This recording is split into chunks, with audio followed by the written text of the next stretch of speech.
Jok sini jok, bakaran jok mobil jok sini lah boy. Sudem terjadi kemotongan mobil sedan warna abang di KM7 Jalan Kolonel Haji Burlian, Kecamatan Sukarami.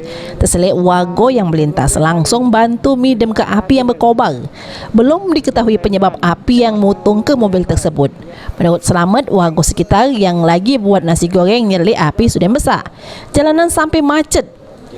Ada warga yang bantu midam ke paket racun api.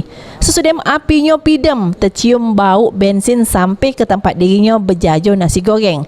Untuk sopirnya selamat dari kejadian tersebut. Lah sekitar itu kan hujannya gede. Terus tiba-tiba saya lagi masak nasi goreng, lihat ke depan itu ada mobil, tiba-tiba udah mulai keluar air, keluar api gede. Terus banyak orang berkerumun pada nonton, sedikit macet lah, banyak kendaraan yang merambat, istilahnya pelang gitu Pak. Terus banyak orang yang nolong disiram-siram, tapi apinya semakin gede. Ada yang nolongin itu pakai semprot, itu ya. Air. Apar itu Kang ya? Ya, apar itu airnya tiba-tiba pes, asapnya melambung tinggi.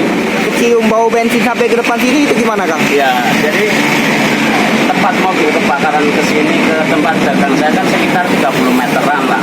Itu bau bensin menyengat. Itu bensin dari mana? Tapi menyengat gitu. Makanya Diduga dari mobil itu Kang ya? Mungkin dari mobil karena tiba-tiba aja setelah ada mobil kebakaran itu ada bensin gitu. Bensin, aroma bensin. Sementara itu, sampai mak ini, pihak kepolisian belum ada tanggapan terkait peristiwa kemotongan tersebut. Sampai berita ini diturun ke, juga belum tahu penyebab api yang sudah mengangus ke mobil tersebut. Mulyadi, PAL TV.